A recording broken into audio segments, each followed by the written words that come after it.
A widowed mother uses her life savings to buy a derelict junk gas station, earning only mockery and ridicule from her own son. He thinks she's a sentimental old fool, throwing away his inheritance on a pile of rust. He has no idea that buried beneath the dusty ground is a multi-million-dollar secret that only she knows about. A secret that will turn his laughter into stunned silence. Hello everyone, and thank you for being here for another story. Before we dive in, please do me a favor and like this video, subscribe to the channel, and hit that notification bell so you never miss what happens next. And please, let me know in the comments what city or state you're watching from. The key felt heavy and cold in my palm, a small, jagged piece of metal that represented the entirety of my life savings. I stood in front of my new property, the afternoon sun casting long shadows across the cracked and weed-choked asphalt. The rusty pelican, as the faded signpost called it, was a portrait of abandonment. Paint peeled from the walls like sunburnt skin. The two antique gas pumps were frozen in a state of permanent decay, and the windows of the small service station were grimy with years of dust and neglect. To any sane person, it was a wreck, a money pit, a testament to a bad decision. But to me, it was the fulfillment of a promise I had made to my late husband, George, on his deathbed. I smiled, a real, genuine smile. I could already see past the rust and the ruin. I could see the future. My son, Kevin, pulled up in his sleek, silver sedan, the car I'd helped him buy. He got out, dressed in a sharp suit, looking every bit the successful financial advisor he was. He took one look at the dilapidated gas station, then at the key in my hand, and an expression of pure, unfiltered disbelief crossed his face. "Please tell me you're joking, Mom," he said, his voice tight. I shook my head, my smile not wavering. "It's mine, Kevin. I closed on it this morning, all of it." I gestured around us. His disbelief curdled into something uglier, laughter. It wasn't a kind laugh. It was a sharp, mocking bark that echoed in the quiet afternoon. "You did what? You bought this junkyard? With what money?" "With the inheritance money, of course, and the rest of my savings." The laughter died in his throat, replaced with a look of abject horror. "You spent my inheritance on this? Dad's money? On a pile of scrap metal and ratness?" His words were laced with a condescending pity that was far more insulting than outright anger. "What on earth are you going to do with it? Sell scale coffee and regrets to the occasional tumbleweed that rolls by? This is insane. You've lost your mind." He was pacing now, running his hands through his perfectly styled hair. He wasn't worried about me. He was worried about the money he had always considered his. I let him rant. I let him call me a sentimental old fool. I let him tell me how his father would be rolling in his grave if he saw me throwing away everything they had built together. Each word was a small, sharp stone thrown at my heart, but I refused to let him see the sting. I just stood there, clutching the key, my secret a warm protective shield around me. He saw rust and weeds. He saw a bad investment. He didn't see what I saw. He didn't know the rich, dark soil beneath the cracked pavement. He didn't know about the geological surveys George and I had secretly commissioned years ago, the ones that spoke of a rare mineral deposit deep beneath this specific, forgotten patch of land, a deposit that was now worth a fortune to the right people. "Well," he finally said, his tirade exhausted, his voice dripping with derision, "I hope you and your new pile of junk will be very happy together." He shook his head, a final gesture of pity and disgust. "Don't come crying to me when you're broke in 6 months. You've made your dusty, oil-stained bed. Now you can lie in it." He turned on his heel, got back into his expensive car without another word, and sped away, leaving me in a cloud of dust and disapproval. I stood there for a long time after he was gone, the silence settling back over the property, I looked at the peeling paint and the rusty pumps. He was wrong. I hadn't bought a junkyard.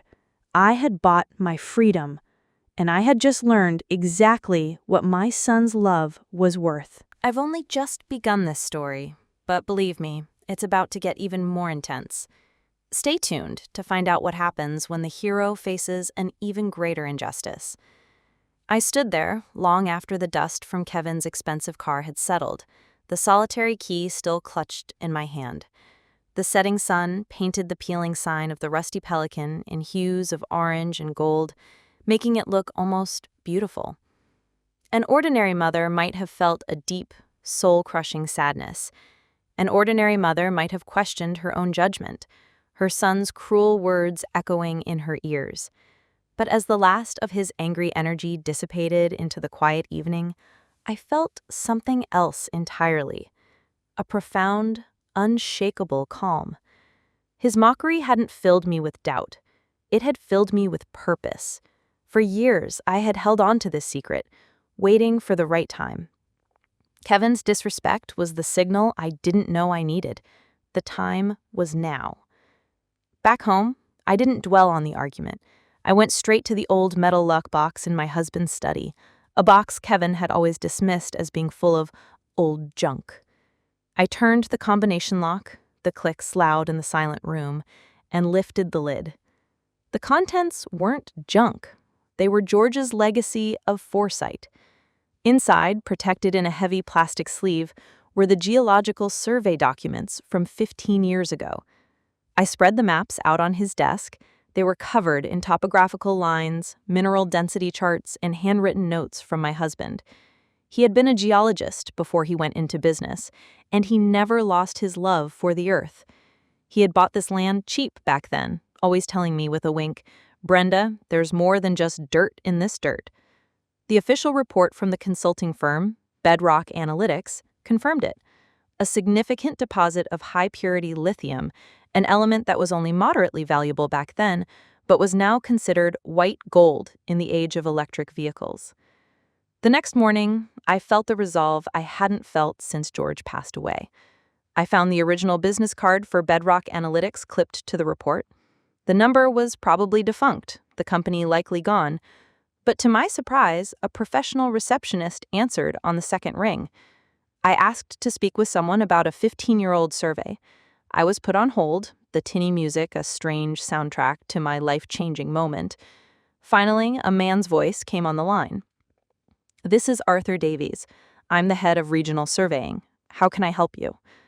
I explained the situation, my voice even and businesslike. I told him I now owned the property listed in their 2010 survey, and I wished to engage their services to get a contemporary valuation and confirm the original findings. There was a pause. "Ma'am," he said slowly, "if you're talking about the plot of land off the old highway, and that survey is accurate, you should have called us years ago." 2 days later, a clean white truck with the Bedrock Analytics logo pulled up to the Rusty Pelican. A man in his 50s, with a kind, weathered face and intelligent eyes, stepped out. It was Arthur Davies. He gave the place a long, slow look, his expression unreadable. I'm sure he saw what Kevin saw, a wreck, a folly. "Mrs. Miller," he said, shaking my hand firmly. "Arthur Davies, let's see what you've got." I led him into the dusty old service station where I had the old maps spread out on a grimy countertop. I said nothing, just pointed to the documents.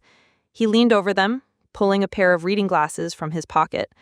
For 10 minutes, the only sound was the rustle of old paper and the distant cawing of a crow. He was silent for so long that a tiny sliver of doubt began to creep into my heart. What if George had been wrong? What if the science was outdated? Finally, he straightened up and looked at me, his professional poker face completely gone.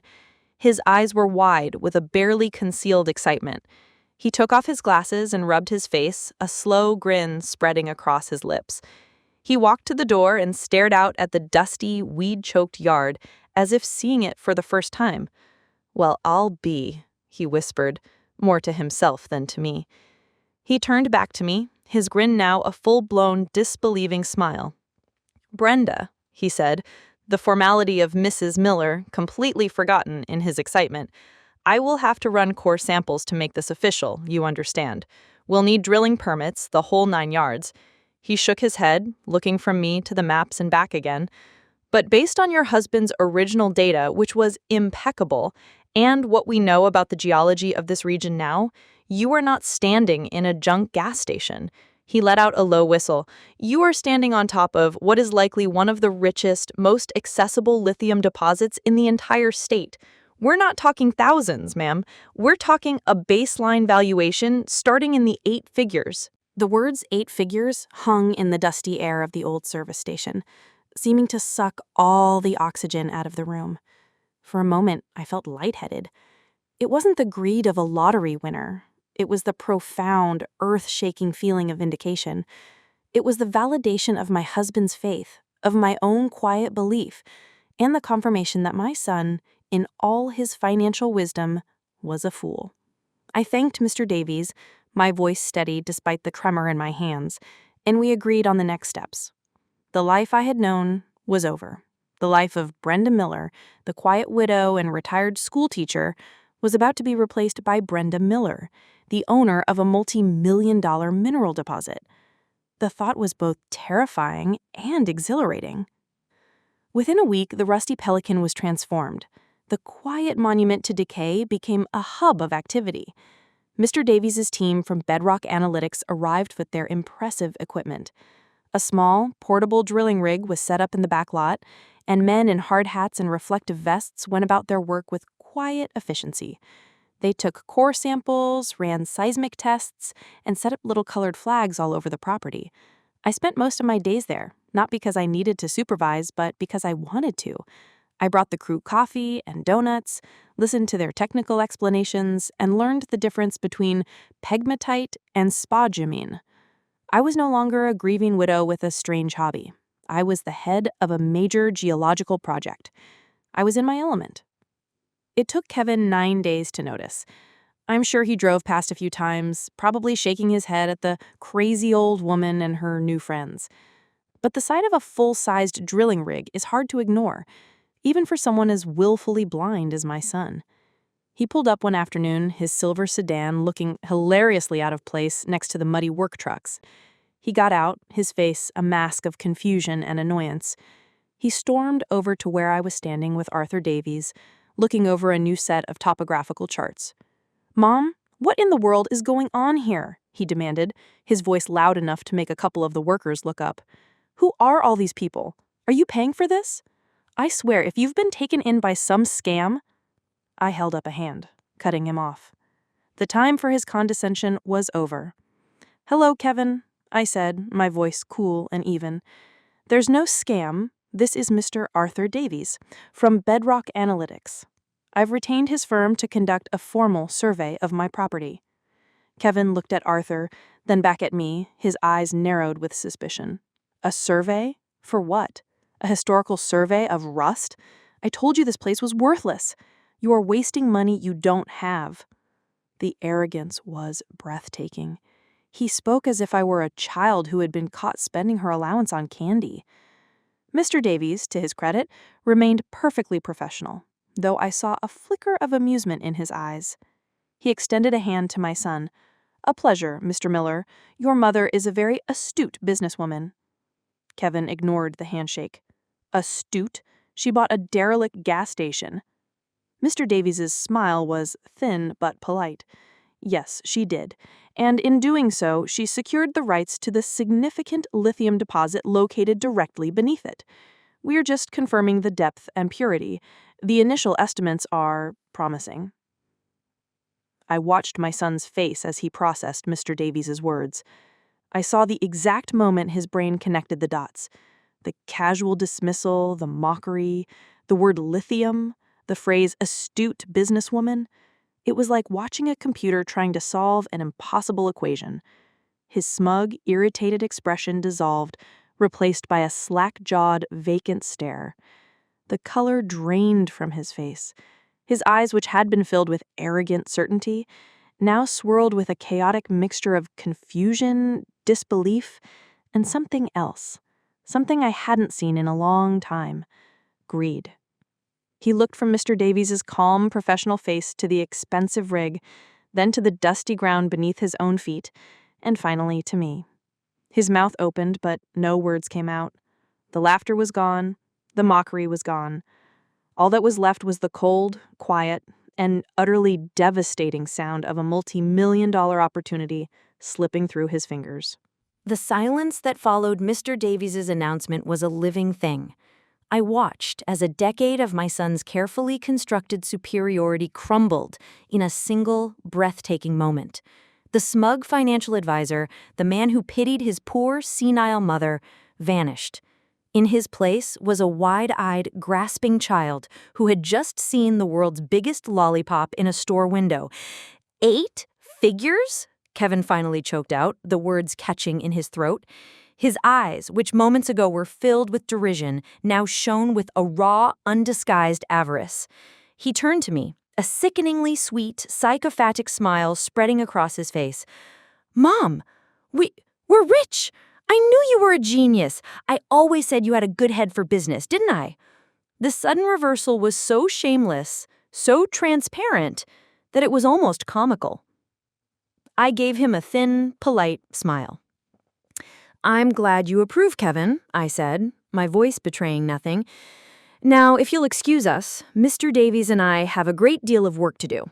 I turned my back on him, pointedly looking at the charts Arthur had laid out on the hood of his truck. The message was clear. This was my business, not his. He was dismissed. He lingered for another moment, shuffling his expensive shoes in the dust, clearly expecting to be invited into this new, exciting inner circle. When the invitation didn't come, he coughed awkwardly. "Right. Well, I'll call you tonight, Mom. We should have a proper celebration dinner." He practically ran back to his car, a man desperate to reposition himself in a world that had just been turned upside down. The weeks that followed were a masterclass in my son's transactional brand of affection. My phone, which had been mostly silent for the first week after our initial argument, now buzzed incessantly. "Mom, I've been running some numbers on lithium futures, and I have some thoughts on how we should structure the sale to minimize capital gains tax. Mom, I saw a story about a mining deal in Nevada. We need to make sure your lawyers are asking for royalties on top of the sale price. Mom, just checking in. Hope you're having a great day. We love you." The "we" was always there, a desperate attempt to include himself in a victory he had actually mocked. He sent flowers. He sent pictures of the grandkids holding signs that said, "We love you, Grandma." His wife, Jessica, the woman with the convenient migraines, suddenly began calling to ask about my health. It was a full court press of insincere, cloying affection, and I saw through every pathetic bit of it. I remained polite, distant, and impenetrable. To his financial advice, I would reply, "Thank you, Kevin, but Mr. Davies and his team are handling the financial strategy. It's all under control." To his invitations for dinner, I would say, "I'm far too busy right now, dear, but thank you for thinking of me." To his declarations of love, I would simply reply, "That's nice of you to say." Each calm, polite refusal was a wall he couldn't climb, a door he couldn't open. I wasn't angry anymore. I was simply done. He had shown me who he was when he thought I had nothing, and I had no interest in the man he pretended to be now that he thought I had everything. My life was now filled with meetings, legal documents, and exciting, complex business strategies. I was energized, focused, and happier than I had been in years. The official report from Bedrock Analytics came in confirming everything George's old surveys had predicted, and then some. The deposit was purer and larger than we had thought. Arthur, acting on my behalf, officially opened the floor for sealed bids from a handful of pre-vetted multinational corporations specializing in energy and battery technology.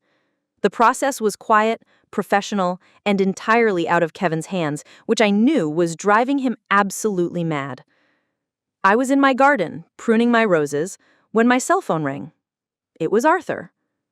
"Are you sitting down, Brenda?" he asked, a thrill in his voice. I laughed. "I'm a gardener, Arthur. I'm always on my knees in the dirt." He chuckled. "Well, you might want to find a chair. The initial bids came in an hour ago. We've had offers from 3 of the 5 companies already." He paused for dramatic effect. "The lowest of those initial offers, the one we will use as a starting point for negotiations, is $42 million. I sank back on my heels, my gardening gloves covered in soil, the scent of roses filling the air. $42 million. The number felt abstract, unreal. It was more than a number. It was a final, definitive validation. It was the sound of my future, a future I would now build entirely on my own terms. We are on the verge of the climax. What happens now will turn everything upside down. You simply cannot miss the resolution of this story." The final number was $53 million. The words appeared in an email from Arthur Davies, so clean and simple on the screen that they looked fake. A bidding war in the final hours between 2 energy giants had driven the price to a place that felt more like a fantasy than reality. I signed the final contracts in Mr. Davies' quiet, wood-paneled office. My hand didn't tremble. After the initial shock, the enormous sum had settled into a quiet, peaceful fact in my mind. The money was not the victory. The victory was the journey itself, the faith I had kept in my husband, the courage to follow through on our shared secret, and the resilience I discovered in myself when my own son thought me a fool. The money was simply the consequence of that victory, a tool that would now allow me to build a future on my own terms. I knew the final confrontation was coming. Now that the sale was a matter of public record, Kevin's sycophantic phone calls had stopped, replaced by a tense, desperate silence. He showed up at my door on a Tuesday morning, unannounced. The confident, mocking man who had laughed at me in the dust was gone. The fawning, desperate man who had begged for a piece of the pie was also gone. The man standing on my doorstep now was someone I had never seen before, a pale, haggard stranger with haunted eyes, radiating an aura of pure, panicked entitlement. He didn't even wait for me to invite him in. He pushed past me into the foyer. "We need to talk," he said, his voice low and trembling with a rage he was barely holding in check. "There's nothing to talk about, Kevin," I said calmly, closing the door and turning to face him. He scoffed, a bitter, ugly sound. "Nothing to talk about? You sell my birthright for over $50 million and you think there's nothing to talk about? That was Dad's legacy. That was meant for me, for my family." I looked at him, and for the first time I felt no anger, no pain, only a profound, sorrowful pity. "Your father's legacy was not a number in a bank account, Kevin. It was the value he placed on integrity, on loyalty, on family. A legacy you spit on when you laughed in my face and called me a fool. A legacy you proved you didn't understand when you lied to your own mother to avoid a simple family dinner." "That has nothing to do with this, Kevin," he shouted. "I had a bad day. You made a crazy decision, but the money is family money." "No," I said, and my voice was as quiet and hard as stone. "The money is the result of your father's brilliance and my faith. It belongs to the partnership that he and I built. You mocked that partnership. You mocked my decision. You mocked me. You made it very clear that you wanted no part of my crazy project when you thought it was worthless. You cannot now demand to be the primary beneficiary of its success. You don't get to ridicule the planting and then demand the lion's share of the harvest." He stared at me, speechless, the reality of his predicament finally crashing down on him. He had no legal claim. He had no moral ground. All he had was the hollow echo of his own mockery. He had lost, and he knew it. I walked to the beautiful mahogany desk where I had signed so many checks for him over the years, for his college tuition, for the down payment on his house, for his expensive car. I opened a drawer and took out a single check I had written that morning. I held it out to him. "But I am still your mother," I said softly, "and I am a fair woman, so I am going to give you exactly what you believed my life's work and savings were worth." He took the check from my hand, his eyes frantically scanning the numbers. It was for $58,000. "What is this?" he whispered, his voice hoarse. "That," I said, is the exact amount, down to the penny, that I paid for the junk gas station. It is the money you were so furious I had wasted. Now it's yours. You can have the money back, and I will keep the rewards of the investment you so wisely ridiculed. I think that's perfectly fair, don't you?" He looked from the check to my face, and in his eyes, I saw the final crushing understanding that he had been completely and utterly outplayed. He had no response. He just stood there, holding a check that was both a small fortune and a monumental insult, a permanent symbol of his own greed and disrespect. I walked to the door and opened it for him. He left without another word. As the door closed, I felt the last of the heavy weight lift from my shoulders. I was alone in my quiet house, with a photo of my George on the mantelpiece. I had honored his memory, I had protected our legacy, and I was finally completely at peace.